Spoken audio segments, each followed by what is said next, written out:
Welcome to History 102, 1960s, Part 2. And so, one of the more famous things, probably one of the most famous things we know about John F. Kennedy is, of course, he was tragically assassinated November 22nd, 1963.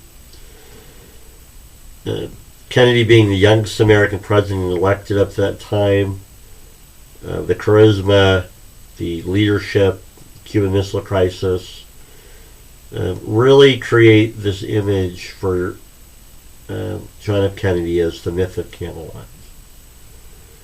When contrasted with the next decade, Vietnam, assassinations, rioting, Watergate, disco, the chaos and destruction, or whatever you want to call it, the chaos of the next decade or so, for historians, contrasts with the Kennedy administration.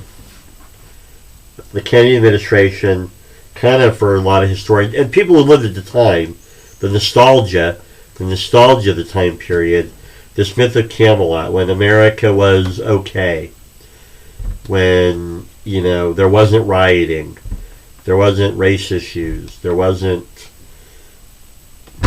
problems, there wasn't Vietnam, there wasn't Watergate, there wasn't disco.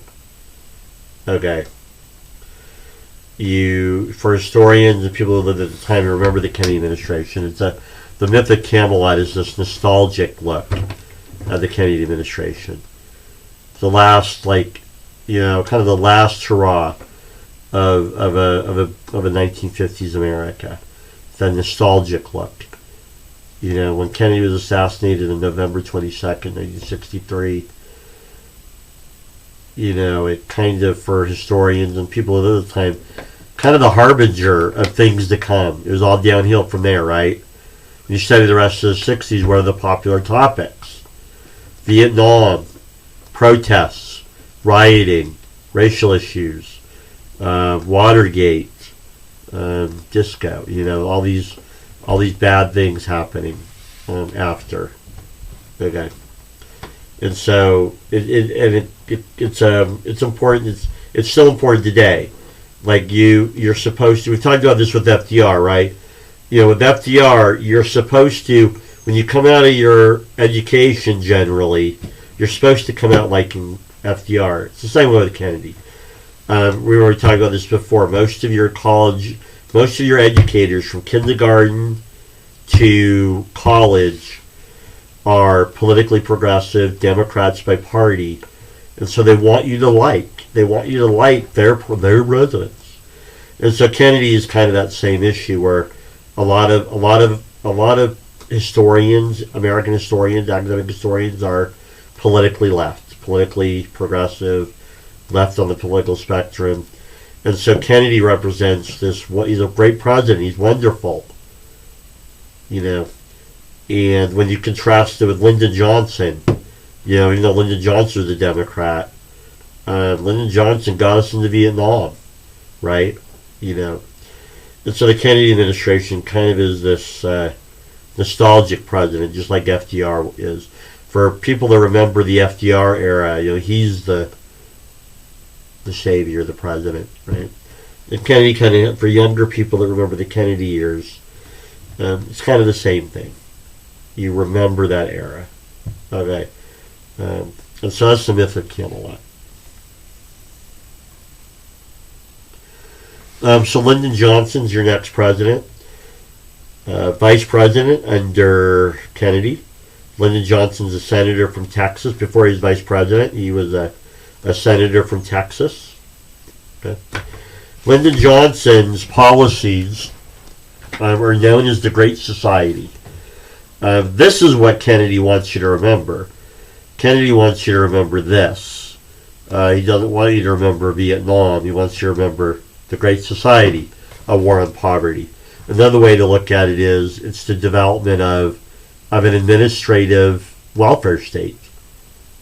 And so, just like FDR and the New Deal, Truman's Fair Deal, the Great Society is when you look at it, it's just the creation of an administrative, bureaucratic welfare state. Europe, by the 1960s, Europe already has, a cradle to grave administrative bureaucratic welfare state.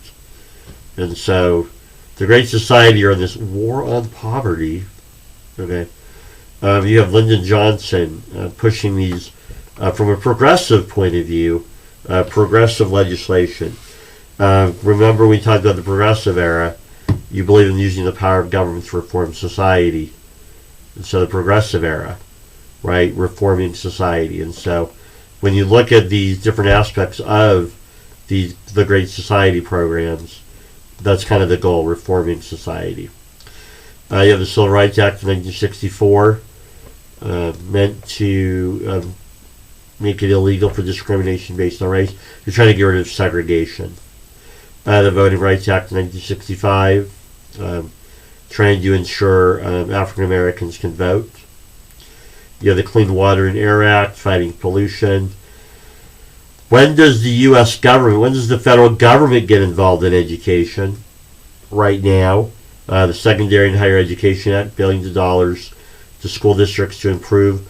Also meant, tying in with the civil rights movement, also meant to help school districts desegregate.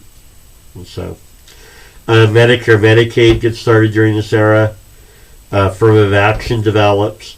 A lot of people think it's a law. It's not a law. It's just a collection of policies. And then you have the EEOC, the Equal Economic Opportunity Commission, to investigate job discrimination. And so, Johnson's Great Society, from the progressive point of view, you want to progress society. You want to reform society by using the power of government. You're spending billions of dollars to fight poverty. Okay. There are critiques of Johnson's Great Society. I know you value me. You like me because I give you both sides. I don't have another slide on the critiques of it. But there are critiques of this Great Society program. But I've chosen not to go over that in detail. But anyways, but just here you have all these programs, and you can review them. Just when you're studying, look up critiques of the Great Society.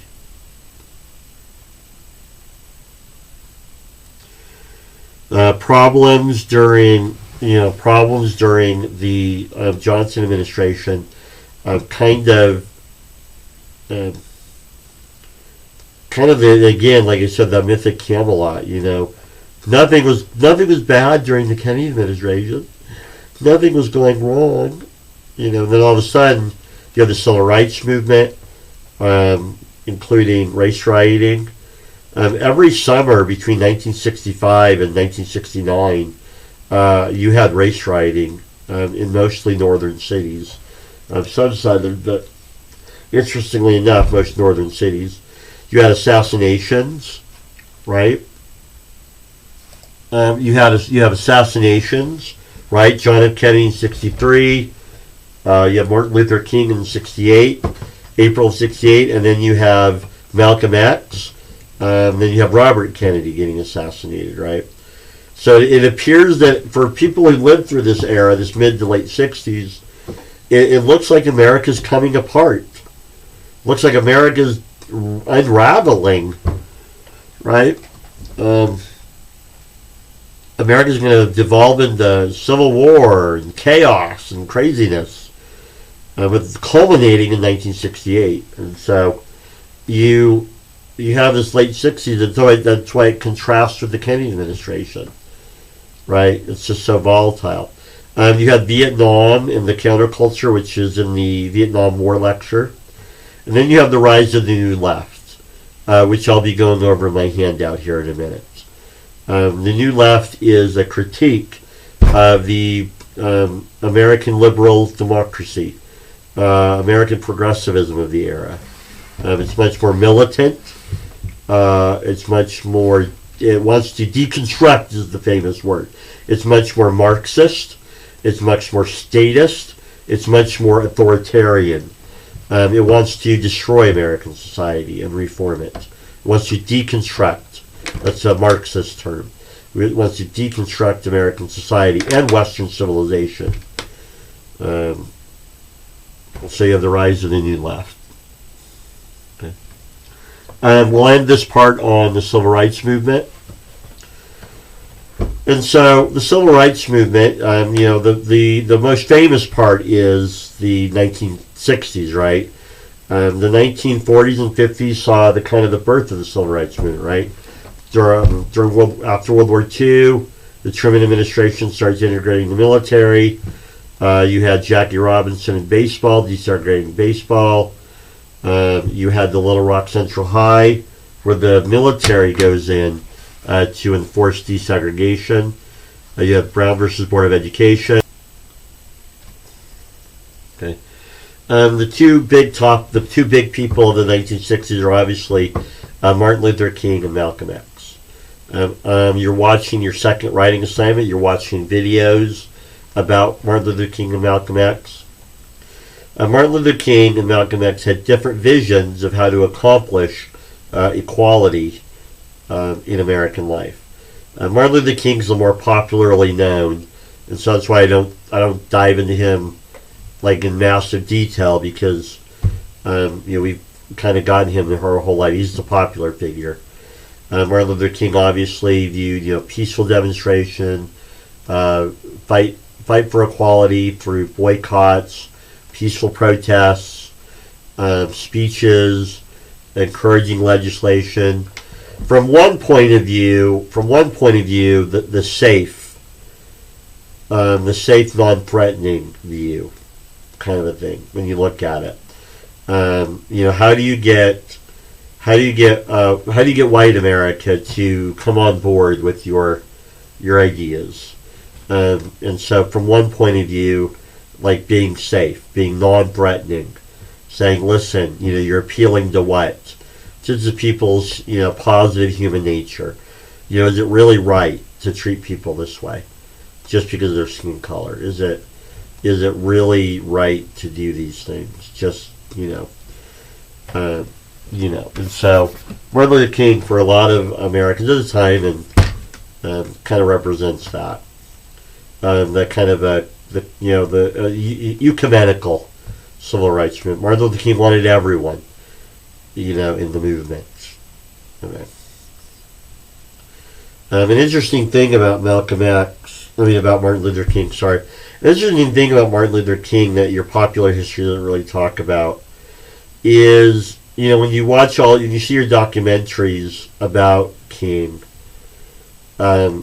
what's interesting is, like, you hear his I Have a Dream speech.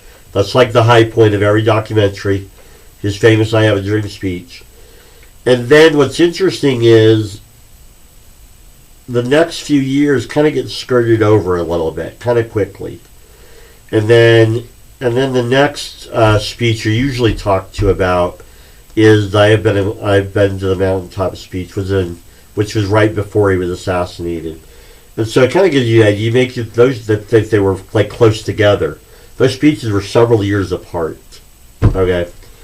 When you study Martin Luther King, he kind of became more, I don't know, militant might not be the right word, but he became more vocal about the slow pace of the civil rights movement. He became an anti-Vietnam War activist in some ways. Speaking out against the Vietnam War, he started being more critical of the American establishment, the liberal, progressive American establishment of the time period. The pace of the civil rights movement. And what's interesting is go read newspaper editorials and opinions of Martin Luther King at the time of the I Have a Dream speech. Everyone loves him. It's fantastic. I mean, it's like, oh my gosh, right? go read editorials about and opinions of Martin Luther King kind of after that, as you get into the later 60s. It's not as positive. This is where you get charges of, is he a communist? Is he trying to subvert America? I'm thinking, it may not be, I'm thinking it's well known, but like the FBI was following him. FBI was following King. He's being more critical of American policy. So the government was spying on him, watching him. And that's how we know Martin Luther King had affairs, because the FBI was spying on him, and they would say, this is why King's a bad guy. And so you kind of get a King later in later years, kind of closer to Malcolm X's point of view, right? That changes in April 1968 when Martin Luther King was assassinated. All of a sudden, society does revert back to the I Have a Dream era. Martin Luther King everyone was all for it. A much more popular figure. Kind of the last few years of being an anti-Vietnam War activist, for being, a little more pushy, if you want to use the word militant, a little more critical of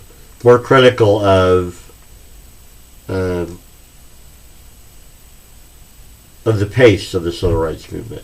And again, the reason militant wouldn't be a good word, I would say, is because militant means violence, and Martin Luther King never advocated violence, even in his most radical speeches and days. So that's why militant's not really a right word, because that implies violence, like you're okay with violence, and so that's Martin Luther King. If you want to go to YouTube, there are videos of Martin Luther King and Malcolm X debating with each other, being interviewed. So I encourage you to go to YouTube and look up a Martin Luther King Malcolm X debate, or look up Malcolm X interviews or Martin Luther King interviews, and you get some insights into how Martin Luther King and Malcolm X saw the civil rights movement differently. Malcolm X, founder of the Nation of Islam, Islamic by religious faith. Malcolm X is an important figure in the 60s because he kind of represents another point of view in the civil rights movement in the 60s. More willing to push the pace of the civil rights movement, whereas Martin Luther King was welcoming of the majority white society, European American society. Malcolm X was much more critical. Why would you, it's the Europeans, the dominant white or European American society that's segregating and discriminating. Why would you invite them into your movement? And so Malcolm X more, I'll say militant, but when you read Malcolm X, he doesn't necessarily call for violence either. So he's not out now telling you to shoot people. His ballot or the bullet speech kind of, gives that rhetoric a little bit. But he is a little more militant in that the pace is slow. America needs to be an equal society. So he's much more a critic of the majority American society and its treatment of African American or black individuals. Malcolm X will be assassinated like King, and interestingly enough, he was assassinated by one of his followers, who, as you get later into Malcolm X's life, he had been cooling down his rhetoric a little bit, and so in an interesting way, King and X kind of appeared to be kind of coming in close to each other, kind of becoming a little bit close, and so both assassinated. And that's a pretty big, when the two biggest figures in the American Civil Rights Movement are assassinated, that's a pretty big deal for American society as they debate that. And we will end there.